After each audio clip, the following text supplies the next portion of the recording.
أعوذ بالله من الشيطان الرجيم بسم الله الرحمن الرحيم وما قدروا الله حق قدره إذ قالوا ما أنزل الله على بشر من شيء قل من أنزل الكتاب الذي جاء به موسى نورا وهدى للناس تجعلونه قراطيس تبدونها وتخفون كثيرا وعلمتم ما لم تعلموا أنتم ولا آباؤكم قل الله ثم ذرهم في خوضهم يلعبون وهذا كتاب أنزلناه مبارك مصدق الذي بين يديه ولتنذر أم القرى ومن حولها والذين يؤمنون بالآخرة يؤمنون به وهم على صلاتهم يحافظون صدق الله مولانا العظيم সূরা আনআমের ৯৭ নম্বর আয়াত থেকে তেলাওয়াত করা হয়েছে। এর আগের আয়াতগুলোতে আহলে কিতাব তথা ইহুদি এবং খ্রিস্টান সম্পর্কে আলোচনা ছিল। আল্লাহ রাব্বুল আলামিন আজকের পাঠিত আয়াতে বলেন ওয়া কাদারুল্লাহ হাক্কা কাদরিহি। ইহুদি খ্রিস্টান এবং এদের পাশাপাশি মুশরিকরা আল্লাহ রাব্বুল আলামিনকে যেভাবে মূল্যায়ন করা দরকার এইভাবে মূল্যায়ন করেনি। কিভাবে মূল্যায়ন করল না? মূল্যায়ন হয় তার হুকুম আহকাম, তার বিধিবিধান, তার কথাবার্তা মানার মাধ্যমে। বললাম যে আল্লাহকে খুব মানি, খুব স্বীকার করি, ভালো জানি, কিন্তু কথা একটাও মানলাম না, তাহলে মুখে বলার কি দাম যে আমি ওনাকে মানি? এতে মূল্যায়ন হয় না, আরো অবমূল্যায়ন হয়। আল্লাহ রাব্বুল আলামিন কোরআনে কারীম নাযিল করে মুহাম্মদ বিন আব্দুল্লাহ সাল্লাল্লাহু আলাইহি ওয়াসাল্লামকে নবুয়ত দিয়ে ধন্য করলেন,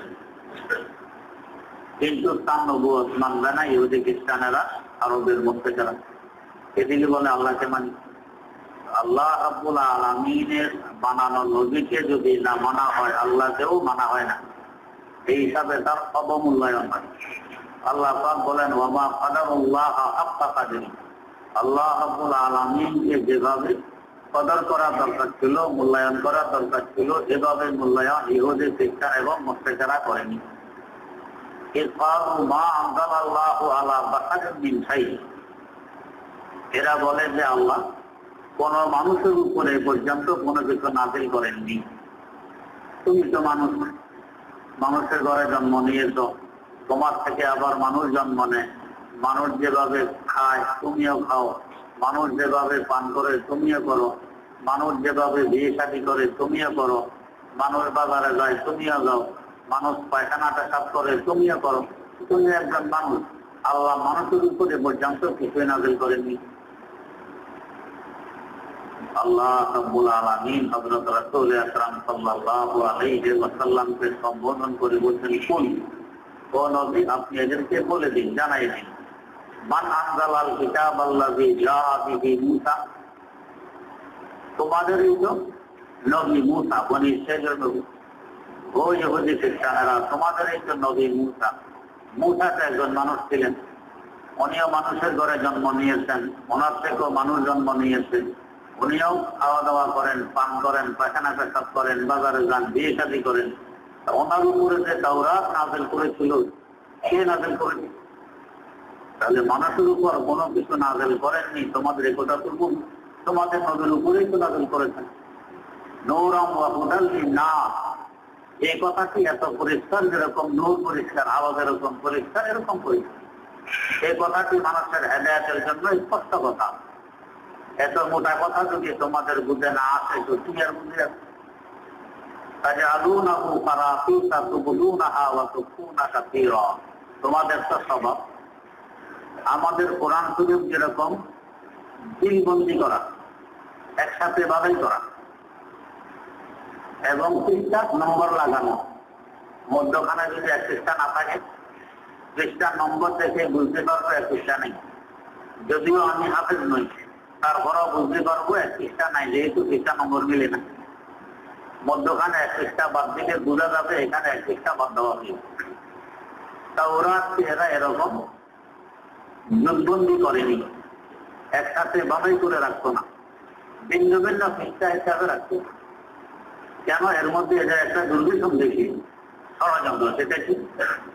যে সমস্ত কথাবার্তা লুকিয়ে রাখা দরকার ওই কাগজটা ফেলে দিই, তাওরাতে রেখেছে, এক পাতা ফেলে দিই, যেহেতু বাধাই করা নাই তো ধরা মুশকিল, পৃষ্ঠা দেওয়া নাই ধরা মুশকিল। আর যেটা দরকার এটা রেখে দিত। এটা ইহুদিদের স্বভাব ছিল, নিজেদের কিতাবের মধ্যে এইভাবে হেরফের করা। তো যে সমস্ত পৃষ্ঠাতে, যে সমস্ত পাতায় হযরত রাসূল আকরাম সাল্লাল্লাহু আলাইহি ওয়াসাল্লাম সম্পর্কে আলোচনা আছে, তার গুণ কীর্তন আছে, তার হুলিয়া মোবারক আছে, এগুলোকে এরা ভিতর থেকে বের করে ফেলে দিত। ধরার কোনো কায়দা নেই, যেহেতু পৃষ্ঠা নম্বর নেই, একসাথে বাধাই করা নেই, তো ফেলে দিত। আল্লাহ তাজআলুনাহু কারাতিল, যে কারাতিল বলা হয় বাধাই করা এমনি পৃষ্ঠা পৃষ্ঠা রেখে দিলে এটাকে বলে কারাতিল। এভাবেই তোমরা তাওরাত রেখে দিতা। তুবদুনাহা ওয়া তুখফুনা কাসীরা, কিছু কিছু তো প্রকাশ করতে জনসাধারণের সামনে, আর বেশিরভাগই লুকিয়ে রাখতে। তোমাদের স্বার্থের পরিপন্থী কোনো কথা যদি সেখানে থাকতো ওই পৃষ্ঠা বের করে ফেলে দিত। وَعُلِّمْتُمْ مَا لَمْ تَعْلَمُوا أَنْتُمْ وَلَا آبَاؤُكُمْ, অথচ আমি যে কোরআন নাযিল করেছি, কোরআনের মাধ্যমে এমন কিছু শিক্ষা দেওয়া হয়েছে তোমাদেরকে এবং তোমাদের আগের পূর্বপুরুষদেরকে, তোমরা এবং তোমাদের পূর্বপুরুষরা যেগুলো আগে জানতে না। وَعُلِّمْتُمْ, তোমাদেরকে শিক্ষা দেওয়া হয়েছে মা লাম তা'লামু আনতুম ওয়ালা আবাউকুম, যা তোমরা জানতো না, তোমাদের বাপ-দাদারাও জানতো না, পূর্বপুরুষরা জানতো না, এগুলো আমি শিখেছি কোরআনের মাধ্যমে। ও নবী, এত দলিল দেওয়ার পরেও এরা যেহেতু স্বার্থপর, এরা বলবে না মুসা আলাইহিস সালামের উপরে তাওরাতকে নাযিল করতে, তাওরাতকে একসাথে বাঁধাই করা রাখে না, একের পৃষ্ঠা বের করে ফেলে দিত। এই সমস্ত কথাবার্তা এরা তো স্বীকার করবে না, মানবে না। তো আপনি বলে দিন,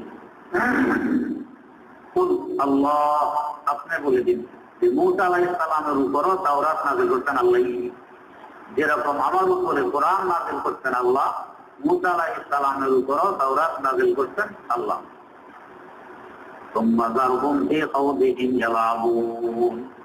উত্তর দেওয়ার পরে এদেরকে নিয়ে আপনি বেশি পরেশান হবেন না, এদেরকে এদের রমদামাশায় খেলাধুলায় ছেড়ে দেন।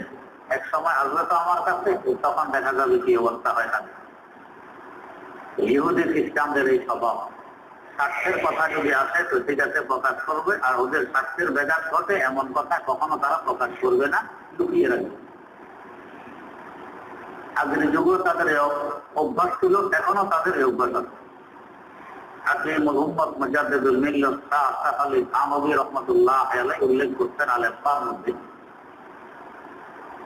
সিরিয়া যখন মুসলমানরা সিরিয়াতে জিহাদ করতে যান, সাহাবায়ে কেরামের যুগ, তো সিরিয়ার শাহী কিল্লা চতুর্দিক মুসলমানরা ঘেরাও করে আছে, কিন্তু খ্রিস্টানরা কিল্লা ছেড়ে দেয় না, যেহেতু বলে না ইসলামও গ্রহণ করে না, এই অবস্থায় আছে। উভয় গ্রুপের সমস্যা, এরা কতদিন ঘেরাও করে থাকবে আর ওরা কতদিন ভিতরে বন্দী অবস্থায় থাকবে। দেশের ভিতর থেকে খ্রিস্টানেরা শর্ত দিল যে তোমাদের আমিরুল মুমিনিন, তোমাদের খলিফা যদি সরাসরি আমাদের এখানে এসে আমাদের সন্ধিপত্রে সিগনেচার করে, তাহলে আমরা কিল্লা তোমাদের হাতে ছেড়ে দিব। খলিফাতুল মুসলিমিন তখন ফারুক আযম হযরত ওমর রাদিয়াল্লাহু তাআলা মদিনায় মুনাওয়ারা। তো সিরিয়া থেকে চিঠি লেখা হইল মদিনায় মুনাওয়ারায়। চিঠি পেয়ে হযরত ওমর ফারুক রাদিয়াল্লাহু তাআলা প্রস্তুতি গ্রহণ করলেন সিরিয়া যাওয়া। আমার কষ্ট হবে যদি এর বিনিময়ে একটা কিল্লা মুসলমানদের হাতে চলে আসে, আমার কষ্ট হোক। রওনা হয়ে গেলেন। কিভাবে রওনা হইলেন? লেখা আছে কিতাবে, যানবাহনের জন্য একটি উট, সফর সঙ্গী হিসাবে সাথে মাত্র একজন গোলাম, খাওয়া দাওয়ার জন্য একটি থলির মধ্যে কিছু ছাতু, আর পোশাক হিসাবে গায়ে যে জামাটি ছিল জামার মধ্যে ছিল 12টি তালি। খলিফাতুল মুসলিমিন যেতেছেন দিদি, রওয়ানার সময় খলিফাতুল মুসলিমিন গোলামকে জানায় দিলেন, দেখো গোলাম, এক মঞ্জিল তুমি ওটের পিঠে থাকবে, আমি ওটের রশি টানবো, আর এক মঞ্জিল আমি পিঠে থাকবো, তুমি রশি টানবে। গোলামের সাথে খলিফাতুল মুসলিমিনের কি আচরণ একটু খেয়াল করেন। এক তো খলিফাতুল মুসলিমিন আর সাথে হলো সে গোলাম, কিন্তু আচরণ কি সমান সমান। যতক্ষণ তুমি ওটের পিঠে থাকবে ততক্ষণে আমি থাকবো, এর থেকে বেশি থাকবো না। যতক্ষণ তুমি ওটের রশি টানবে ততক্ষণে আমি টানবো, আমি কম টানবো না। আল্লাহ, এভাবে রওনা হয়ে গেলেন, সাথে একটি থৈলি, এর মধ্যে কিছু থাকুন। রওনা হল এক মঞ্জিল খলিফাতুল মুসলিমিন, যিনি অর্ধ জাহান শাসন করেন, তিনি ওটের রশি টানেন, গোলাম ওটের নিচে। আল্লাহ আকবার, কি দৃশ্য! আর এক মঞ্জিল তিনি ওটের পিঠে, গোলাম রশি টানেন। এটা ইসলামের শিক্ষা, এটাকে বলে মানবতা। ইসলামের শিক্ষা এক হি স্বপ্নে কারে হো গয়ে মাহমুদ রইয়া, एक ही सपने खड़े हो गए महमूद याद न कोई बंदा रहा और न कोई बंदा नवाज। এই যে আমরা এখন নামাজ পড়লাম, প্রতিপত্তিগত আছেন না আমাদের চোখের মধ্যে, আবার দিনেরটা এনে দিনে খায় এমন লোক তো একসাথে দাঁড়াইলেন। ফর্সা চামড়াওয়ালাও আছে, কালো চামড়াওয়ালাও আছে, সুন্দর চেহারাওয়ালাও আছে, অসুন্দর চেহারাওয়ালাও আছে, ধনী গরিব, পরিষ্কার কাপড়ওয়ালাও আছে, অপরিষ্কার কাপড়ওয়ালাও আছে, দিন মজুরও আছে, সব এক লাইনে দাঁড়াইলাম। কারণ সুশব্দ করার কোন ক্ষমতা আছে, কোন চুচড়া করার অধিকার আছে যে আমি খুশি খুশি তুমি দিনে এনে দিনে যাও, তুমি কেন আমার পাশে দাঁড়াই না? ইসলামের শিক্ষা একসাথে দাঁড়াইয়া মাওলাকে চিন্তা করবেন, কোনো ব্যাপারের নেই। কিন্তু অন্য ধর্মে দিয়ে দিচ্ছে খ্রিস্টানদের এখন তারপর খ্রিস্টান কত ব্যবধান। খ্রিস্টান মধ্যে গির্জায় ওরাই থাকবে, শয়তান করা যাবে না, ঘৃণা করে। আর শয়তান মধ্যে গির্জায় খ্রিস্টান করা যেতে পারবে না, নিচে তুমি কালো সাদাওয়ালাদের গির্জায় কেন আসলে তোমার অপর। আর হিন্দু ধর্ম তার কথাই নেই, কত জাত। এক জাতের হিন্দু আর এক জাতের হিন্দু চুলার দুয়ারে গেলে চুলা নাফাক হয়ে যাবে, এটা গোবর দিয়ে গেছে পাক করতে হয়। এর আগে এখানে ভাষা করা যাওয়া না ভাবে, অথচ হেউ হিন্দু হেউ হিন্দু, এত সময় না। আমাদের আলহামদুলিল্লাহ কোনো ব্যবধান নেই, সব মুসলমান ভাই ভাই এক, কোনো বেশ। গোপালের নবাব বিয়ের অনুষ্ঠান, ওনার নিজের ছেলে কিংবা মেয়ের বিয়ের অনুষ্ঠান, তো দাওয়াত থেকে আসছে বহু নবাব, কত ধনী ধনী লোকজন, বহু দাওয়াত থেকে। এর মধ্যে একজন চামা বান্ধু পায়খানা কাজ করে, মেথর মুসলমান, ওরও দাওয়াত করছে কেউ। এখন একসাথে উনি খাইতে বসাইছেন, গোপালের নবাব একসাথে খাইতে বসাইছেন। নবাব খেয়াল করছেন কেউ কেউ নাক ঠিক খেতে ফিরতে যেত, পায়খানা কাজ করে, তামার দুটো জিলায় এর একসাথে এখানে নেই। নবাব দেখছেন অবস্থা, কেউ কেউ নাক ঠিকছে, সে করলেন কি, তো এক বদনা পানি আনো। নবাব বলতেছেন বদনা গেলাস গেলাস, এক বদনা পানি আনো। পানি আয় না, তো ওই যে তামার আছে এর সামনে দাও, যাতে এটাই করে পানি খায়। তামারের বদনার নানি লাগাইয়া আধা বদনা খাইছে পানি। এরপরে নবাব নিজে যাইয়া তামারের সামনে বসে ওই নানি নিজের মুখে দিয়া বাকি আধা বদনা দিয়া থাকছে। সবাইকে দেখাই দিলেন যে সেও মানুষ, তোমরাও যখন পায়খানা সাফ করছে তখন, যখন দুটো দিলে তখন, এখন তো সে পরিষ্কার হইয়া আসছে এখানে খানা খেতে। এখন ঘৃণানোর কোনো কারণ নেই, সেও মুসলমান, আমরাও মুসলমান, কোনো ভেদাভেদ নেই। তো ওই যেখানে মুখ লাগাইয়া পানি পান করছেন, নবাব সেখানে মুখ লাগাইয়া পানি পান করাইয়া দেখাই দিচ্ছেন, এটা ইসলামের নিয়ম। তো ফারুক আজম দেখেছেন সিরিয়াল প্রায় ১,৫০০ কিলোমিটার এই রাস্তা অতিক্রম করে সিরিয়ার কাছে পৌঁছে দেখেন আল্লাহ পাকের মূর্তি, আল্লাহর কুদরতের কারিশমা, আল্লাহর লীলা সেগুলি। শেষ মন্দির বাগে বসতে হজরত ওমর রশি টানবে, গোলাম পিঠে বসবে আমাদের। কেমন অবস্থা! কোনটাও তো হতে পারে, কিন্তু আল্লাহ পাকের মত এখন গোলাম করতে হাত ধরে করতেছে, হুজুর আপনি বসেন আমি টানি, কয় না হক তোমার, ওদের পেটে বসো। হুজুর আমার হক আমি ছেড়ে দিলাম। তো তোমার হক তুমি থাকতো, কিন্তু দুনিয়ার ইতিহাসে লেখা থাকবে যে আমার পর্যন্ত ক্ষমতা বলে ওমর 2 মন্ডল পর্যন্ত ওদের পিছিয়ে বসে। গোলাম গোলাম হওয়ার কারণে 2 মন্ডল রক্ষিত হচ্ছে, দুনিয়ার ইতিহাসে লেখা থাকবে। হইতে পারে না। তুমিও মানুষ আমিও মানুষ, তুমি আমি বিশ্বাস করো, আমি রশি টানবো, তোমাকে পিছিয়ে করতে হবে। বাধ্য হয়ে ওদের পিছিয়ে গোলাম অর্ধ জাহাজের শাসক রশি টেনে রেখেছে। হযরত সাহাবী লিখতেছেন, জিল্লার পাশে যখন পৌঁছছে ওদের রশি খলিফাতুল মুসলিমিন এখন মনে হয় যেন একজন রাখা পৌঁছা মাত্র ওরা চিল্লার পাখির উপর থেকে তাকাইয়াছে খলিফাতুল মুসলিমিন আসছে, নেতা নেত্রীরা পাত্রীরা ওনাকে দেখা মাত্র চিল্লার কচিলের উপর থেকে চাবি এমনি নিক্ষেপ করে দিতে, চিল্লা দিয়ে দিতে সবই দরকার নেই। শুধু কিল্লাকে দিলাম তা নয়, আমাদেরকেও দিয়ে দিলাম, আমরাও এখন থেকে তোমাদের মতো মুসলমান। লা ইলাহা ইল্লাল্লাহ মুহাম্মাদুর রাসূলুল্লাহ। জিজ্ঞেস করা হইল কেন কথাবার্তা নেই, এমনি চাবি দিয়ে দিলাম, নিষ্ক্র নিজে দিয়ে দিলাম, অমরের গোলাম হয়ে গেল, কারণ কি? এরা বলতেছে যে আমাদের ধর্মীয় গ্রন্থে কথা লেখা, আমরা পড়ছি এক জমানা আসবে ইয়াসরব থেকে এক লোক এখানে আসবে সন্ধি করার জন্য। ওই লোকের অবস্থা এই হবে, হাতে থাকবে ওটের রশি, ওটের রশি টেনেছে এখানে পৌঁছবে, গায়ে যে জামা, জামায় থাকবে 12টা তালি। এই জামা সম্পর্ক লেখা আছে। যখন সিরিয়ার বর্ডারে পৌঁছে মুসলমানরা ইস্তেকবালের জন্য এগিয়ে গেছে, দেখা যায় তালিওয়ালা জামা। এরা বলতেছে যদি সিরিয়াওয়ালারা দেখে খ্রিস্টানেরা যে মুসলমানের গলিবার গায়ে তালিওয়ালা জামা তুচ্ছ তাচ্ছিল্য করতে পারে, তো বাবা এসছে জামা নিয়ে বলছে হুজুর আপনি এটা গায়ে দেন। উনি এদের কথা রাখলেন, নিজের জামা খুলে ওদের জামা গায়ে দিবেন। দেওয়া মাত্র আবার ওই ভালো জামাটা খুলে ওদের হাতে দিয়ে নিজের তালিওয়ালা জামা আবার গায়ে দিবেন এবং বললেন ভাই তোমাদের কথা শুনছি, তোমাদের জামা তোমাদের মুবারক হোক, আমার জামা আমার মুবারক হোক। শুধুর কারণ কি? সাথে সাথে খুলে দিই।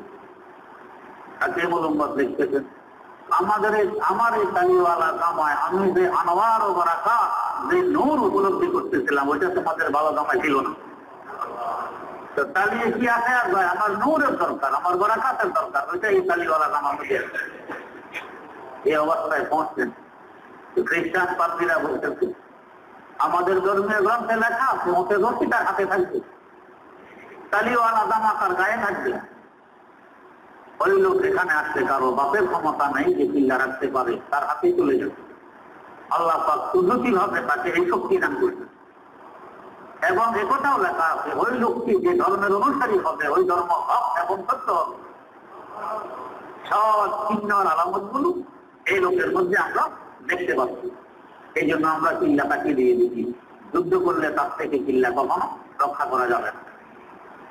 এবং সে সত্য ধর্মের অনুসারী, এই জন্য আমরাও সে ধর্ম গ্রহণ করিনি। এটা তো কিছু হক পছন্দ থাকে কালে কালে, আর কিছু থাকে এটা হক পছন্দ করে না। যারা করে না তাদের কথা আল্লাহ বলছেন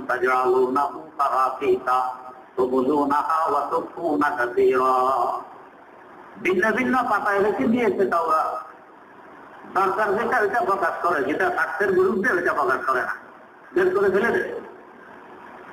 আর কিছু হক পছন্দ থাকে এরা ওইটাও প্রকাশ করে দেয়। যখন এই পাদ্রীরা সিরিয়ার চিল্লার পাদ্রীরা প্রকাশ করে দিয়েছে, এই জন্য তাদের কপাল খুলে গেছে, ইসলাম গ্রহণ করতে পারছে না, হয়তো কুফর অবস্থায় দুনিয়ার থেকে বিদায় নিতে।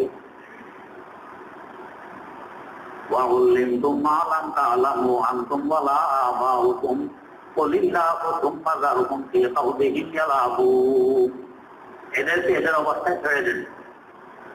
আল্লাহ রাব্বুল আলামিনের আদব ইস্তেদরাজের সুযোগ দেন, দিল দেন। দেখি না কতটুকু যেতে পারে, দেখি। অনেক সময় দেখবেন অবাধ্য ছেলে আপনার কয়েকদিন বোঝানোর চেষ্টা করে, যখন দেখে মোটাও বোঝা না তা অভ্যাস করে দেখো দেখো কতটুকু যেতে পারে, কত কি করতে পারে দেখি। শেষমেশ যখন ধৈর্যের বান ভাঙে, আব্বা নিজের সন্তানকে জেলখানা দিয়ে যাচ্ছে, এরকম 2 ঘটনা এই এলাকায় ঘটছে আমার সামনে আছে। বাপ নিজে ছেলেকে জেলখানা দিয়ে, বাপকে জিজ্ঞেস করা হচ্ছে আপনার মাথা তো ঠিক নেই, তো মাথা যদি ঠিক না থাকতো তাহলে কি ছেলেকে জেলখানা দেওয়ার জন্য একটা মাথা ঠিক আছে এই জন্যই একটা। কোন বাপ নিজের ছেলেকে জেলখানা দিতে চায়? কেন দিতে? ধৈর্যের বাঁধ ভেঙে গেছে, এই ছেলেকে আর কন্ট্রোল করা সম্ভব নয়, ছেলে সীমা অতিক্রম করে গেছে। আল্লাহ রাব্বুল আলামিন সবচেয়ে বড় ধৈর্যশীল, তিনি হালিম বড়। দেখেন বান্দা কতদূর যায়, আরো নাফরমানি কি পরিমাণ করে দেখি। আল্লাহ রাব্বুল আলামিন তারা পাশাপাশি রহমানুর রহিম। দেখেন যে বান্দা ফিরে নিয়ে আসে, চাইতে ফিরে আসুক, শাস্তি দিলে আমার কি লাভ? শাস্তি দিলে বান্দার একটু ক্ষতি, ফিরে আসলে বান্দার লাভ। শাস্তি দিলে তো আর বান্দার লাভ নাই, তার প্রতি আল্লাহ পাক চান ফিরে নিয়ে আসে, তাই সমাধান দেখিনি ফিরে আসে, দেখিনি ফিরে। তখন দেখে যে আর ফিরে আসে না, তখন তাই আল্লাহ রাব্বুল আলামিন তার ফলকের মধ্যে মোহর মেরে দিচ্ছে, তোর কপালে আর ফিরে আসা নেই, আর ফিরে আসা নাই। এখন দেখবি তামাশা কি অবস্থা। আল্লাহ পাক এখানে বলতেছে যখন আমার কাছে আসবে তো তখন দেখবেন অবস্থা কি হবে। وَهَذَا كِتَابٌ أَنزَلْنَاهُ مُبَارَكٌ مُصَدِّقُ الَّذِي بَيْنَ يَدَيْهِ وَلِتُنذِرَ أُمَّ الْقُرَى وَمَنْ حَوْلَهَا।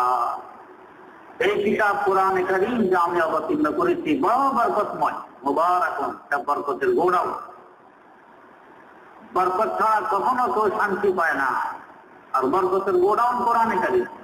তার মানে কোরআন ছাড়া কোনোদিন শান্তি পাওয়া যাবে না, শান্তির মূল কেন্দ্র কোরআনে কারীম।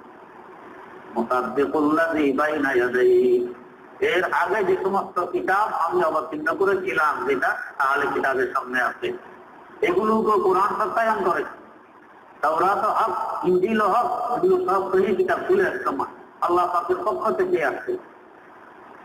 বলে তুনজিরা উম্মাল কুরা ওয়া মান হাওলাহা, এবং এই কিতাব আমি নাযিল করেছি যাতে উম্মুল কুরা, মক্কায়ে মুকাররমার বাসীদেরকে এবং তার আশেপাশে সারা দুনিয়াবাসীকে জাহান্নামের ভয় দেখাইতে পারে, আল্লাহ রাব্বুল আলামিনের ভয় দেখাইতে পারে। ওয়াল্লাযীনা ইউমিনুনা বিল আখিরাতি ইউমিনুনা বিহি ওয়া হুম আলা সালাতিহিম ইউহাফিজুন। যারা এই কোরআনে কারীমকে মানবে এবং আখিরাতকে মানবে এবং নামাজের হেফাজত করবে, এদের বৈশিষ্ট্য হবে কোরআন মানতে, ঈমান আনতে। এটা বুঝার উপায় কি? নামাজ পড়বে, নামাজ পড়লে বুঝবা ঈমান আনতে, কোরআন মানতে। নামাজের হেফাজত করে, ভক্ত মতো যেভাবে পড়া দরকার সেভাবে নামাজ পড়ে, এরা হইল মুমিন। এদের পুরস্কার একমাত্র আমার কাছে। আর যারা এই কাজ করবে না ওদের অবস্থা কি হবে সামনে আসছে, ওরা দিকে নিবে।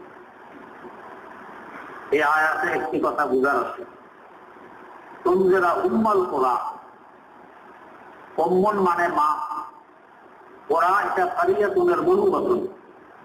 কারিয়া বলা হয় গ্রামগঞ্জ কিংবা শহর বন্দর, উভয়টাকে কারিয়া বলে। তার বহুবচন কুরা, গ্রামগঞ্জ এবং শহর বন্দর সমূহের মা। মূল মক্কায়ে মুকাররমাকে উম্মুল কুরা বলা হয়। সমস্ত গ্রামগঞ্জ শহর বন্দরের মা, সবকিছুর মূল হল মক্কায়ে মুকাররমা। কিভাবে মূল হইল? ঢাকা তো মূল হতে পারত, চিটাগাং হতে পারত, নিউ ইয়র্ক হতে পারত, যে কোনো একটা হতে পারত, এটা মূল। এর পিছনে অনেক লম্বা ইতিহাস আছে। কিভাবে মক্কায়ে মুকাররমা সমস্ত গ্রামগঞ্জ শহর বন্দরের মূল হইল, আল্লাহ পাক উম্মুল কুরা বলছেন, সবকিছুর মা আর মূল। বড় একটা ইতিহাস আছে। আল্লাহ রাব্বুল আলামিন তৌফিক দিলে ইনশাআল্লাহ আগামী মজলিসে সামনে আসবে। আল্লাহ রাব্বুল আলামিন সহি বুঝে আমল করা তৌফিক দান করুন।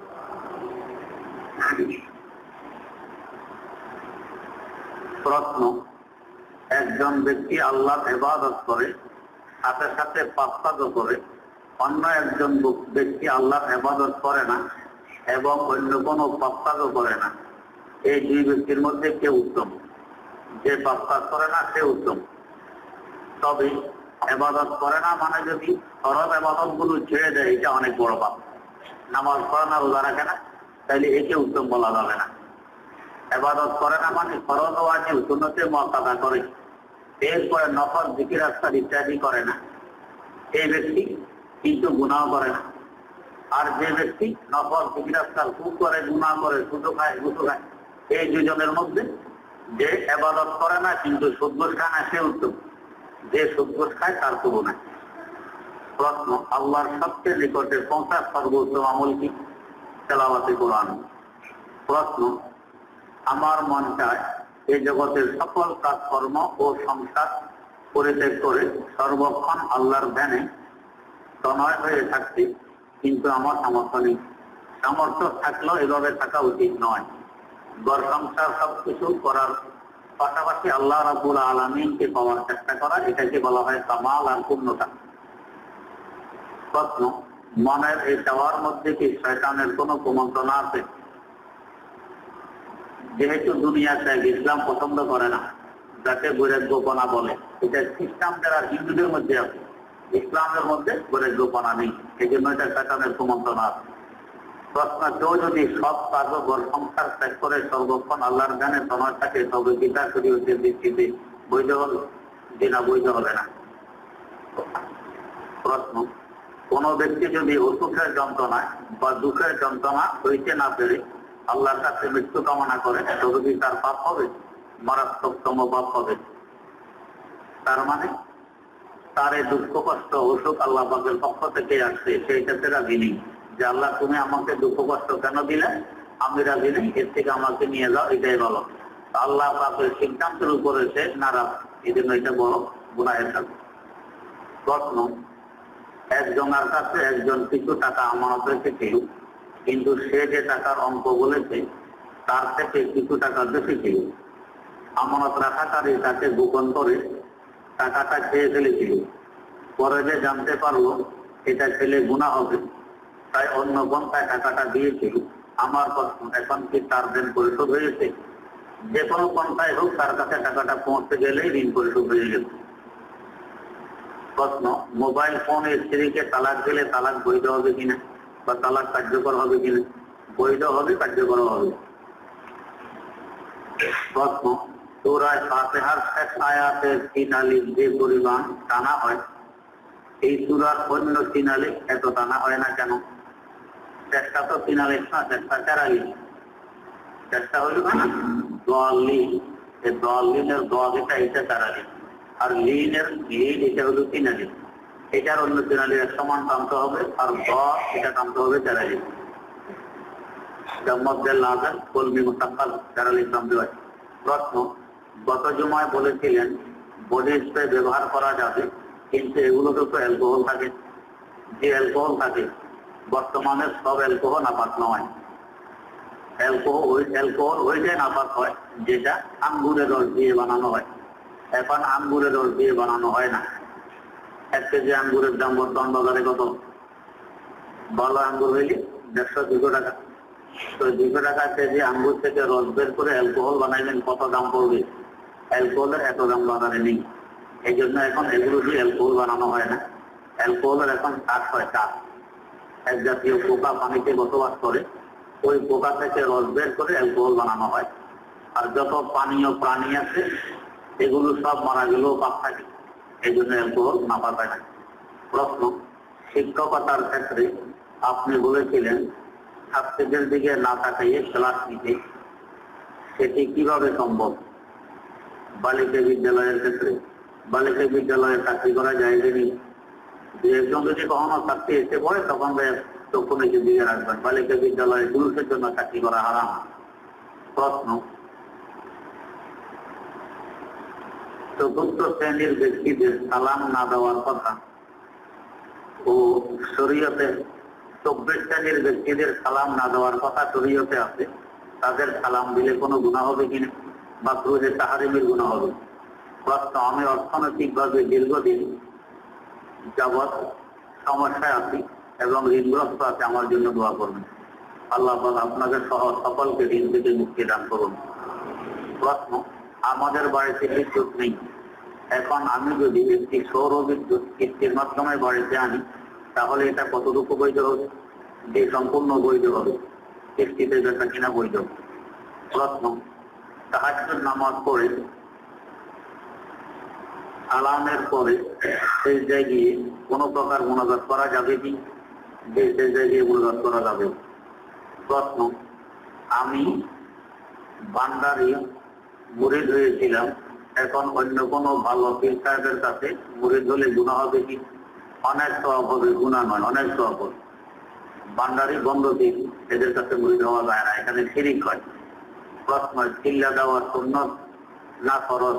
চিল্লা যদি না পাই গুনাহ হবে কি? শূন্য কোনো বড় গুণ, দিনের কাজের জন্য বের হওয়া।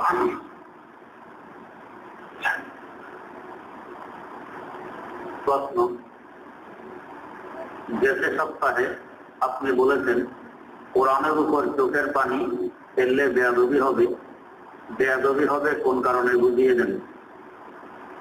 পানির অপর নাম জীবন, পানি কম খাওয়া যেত না।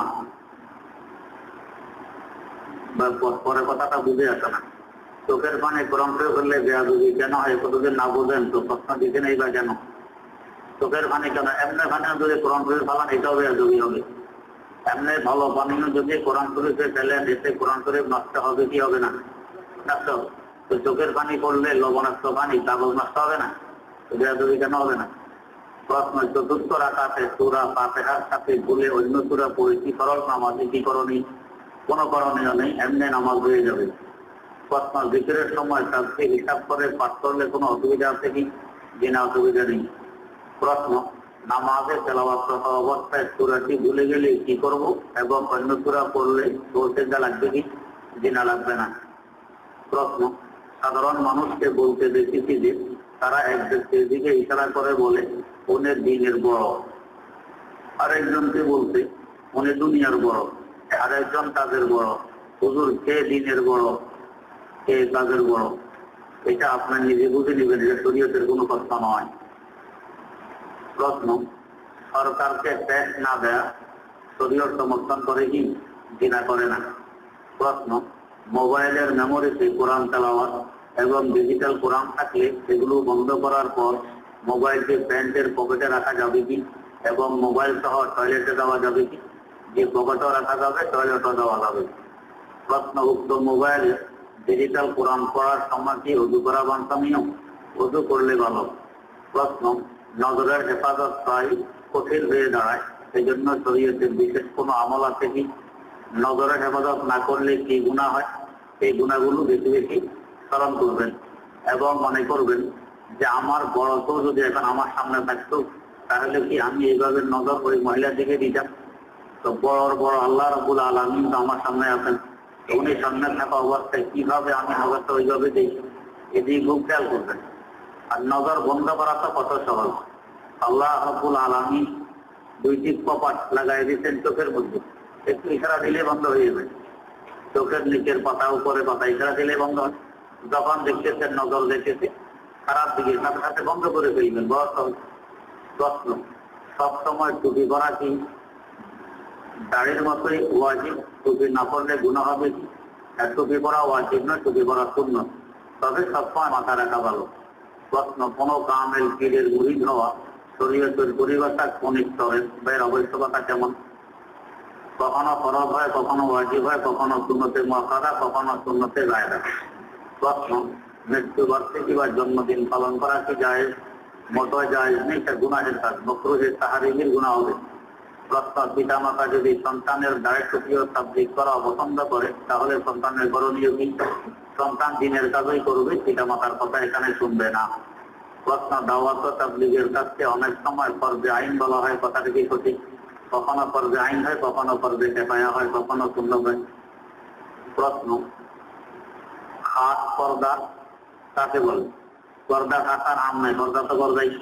যাদের সাথে দেখা দেওয়া নিষেধ তাদের সাথে দেখা দিব না, এটাকেই পর্দা বলে। পর্দার মধ্যে খাতার আম নেই। প্রশ্ন, একজন মহিলা কয়জন পুরুষের সঙ্গে দেখা করতে পারে? কয়জন কয়জন নেই? মহিলার উপরের দিক বাপ দাদা পরদাদা যত আছে উপরে যাবে সব দেখা দিতে পারবে, চাচার সাথে দেখা দিতে পারবে, নিচের দিকে ছেলে নাতি বন্ধি দেখা দিতে পারবে, আর পাশে ভাই ভাতিজা বা যে ঘরের নাতি যত নিচে যাবে দেখা দিতে পারবে। এটা 1000 জন হলে 1000 জন। প্রশ্ন, মহিলাদের কি পরিমাণ 100 টাকা খরচ? মাথা থেকে পা পর্যন্ত পুরোটাই সফল। প্রশ্ন, মহিলাদের সাদা চশমা পরলে বাইরে থেকে চোখ দেখা যায়, তাতে পর্দা আদায় হবে কি? বিনা পর্দা আদায় হবে না। প্রশ্ন, জায়েজ ও না জায়েজ এবং হারাম ও হালাল কি? জায়েজ মানে বৈধ, না জায়েজ মানে অবৈধ। আর হারাম হালাল প্রত্যেক মুসলমানের বোঝে, আমার বোঝানো লাগবে না। এদের মধ্যে কোনটি বেশি মারাত্মক? হারাম বেশি মারাত্মক।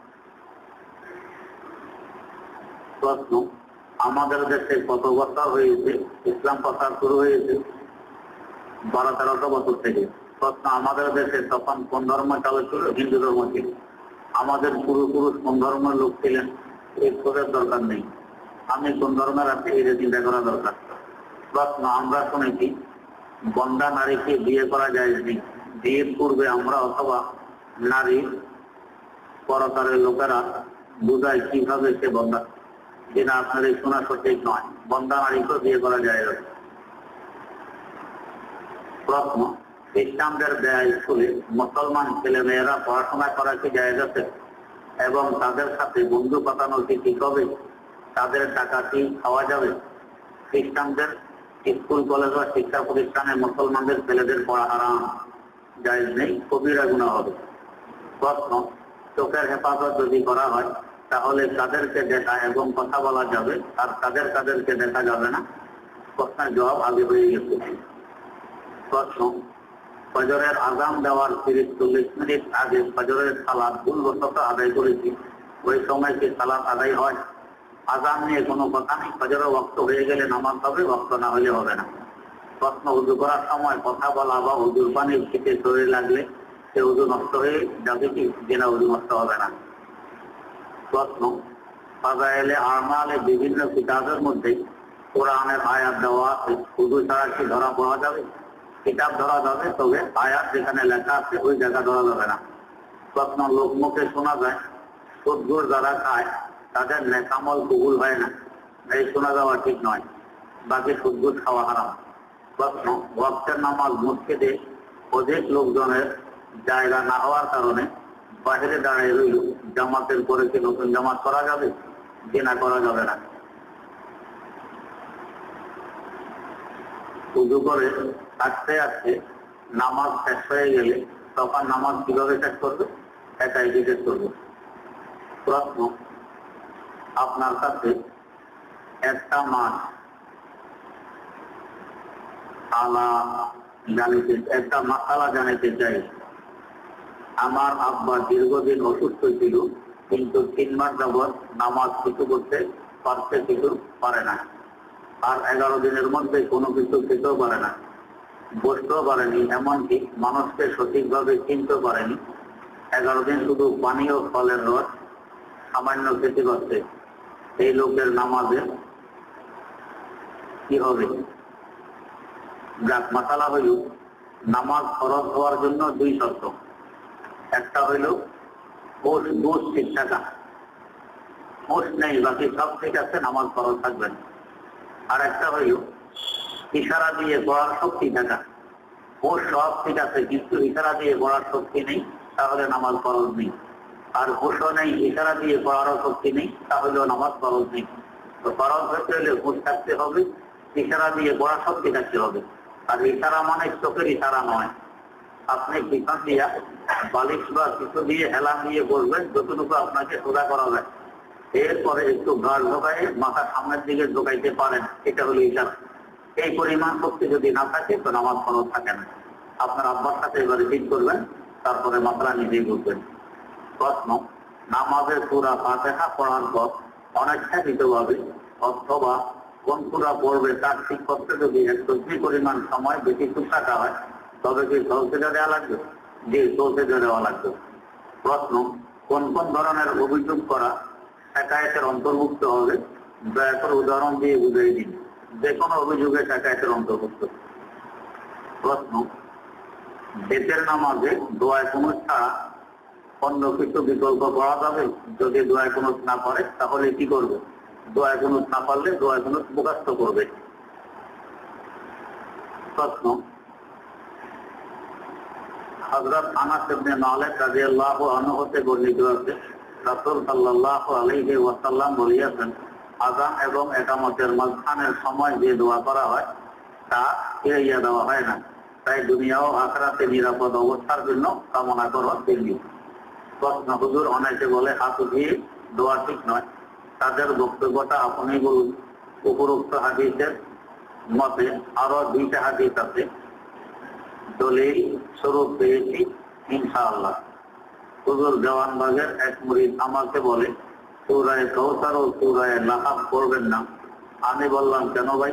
তিনি বললেন কাউসারে তো আল্লাহ নবীকে দিয়েছেন, আমরা কেন পড়ব? আর আবু লাহাব কি দুনিয়াতে আছে? তাহার ধ্বংস কামনা করা সূরা কেন পড়ব? আমি এই বেতনের যে কথা কে বলছে আপনাকে? সে বলে আমার দরবারের বাবা বলছে। আমি বলেছি ভাই, আল্লাহ কোরআনের সূরায়ে বাকারা, সূরায়ে তালাক ও নাস সহ সব সূরা নবীর সম্মুখে নাযিল করেছে, তাহলে আমরা কি তাও করবো না? এ কথা আপনারা কিভাবে বলেন? হুজুর এই ধরনের পীরদেরকে আপনারা কেন তাদের দরবারে গিয়ে বুঝাচ্ছেন না? আল্লাহ পাক আপনাকেও জিজ্ঞাসা করবেন। তা না হলে আমি গিয়ে তাকে লাঠি মেরে জিজ্ঞাসা করতে চাই। লাঠি মারার তো দরকার নেই, কেমন জিজ্ঞাসা করা যায়? দায়িত্ব শুধু আমাদের না, দায়িত্ব প্রত্যেক মুসলমানের। ওর সাথে কয়েকবার বসা হয়েছে। আল্লাহ পাক যাকে গুমরাহ করেন আল্লাহ পাক বলেন তাকে হেদায়েত দিতে পারবেন। এদের সাথে বসা হয়েছে, কিন্তু আল্লাহ পাক গুমরাহ করতে যেন হেদায়েত পায় না, এরা এইভাবেই থাকবে। আল্লাহ হেফাজত করুক। প্রশ্ন, যদি এমন হয় যে ওষুধ আছে আবার ইশারা করতে পারে, কিন্তু ডাক্তার বলছে শোয়া থেকে উঠতে পারবে না, এমন অবস্থায় কি নামাজ ফরজ থাকবে? যে নামাজ ফরজ থাকবে শুয়ে শুয়ে পড়বে।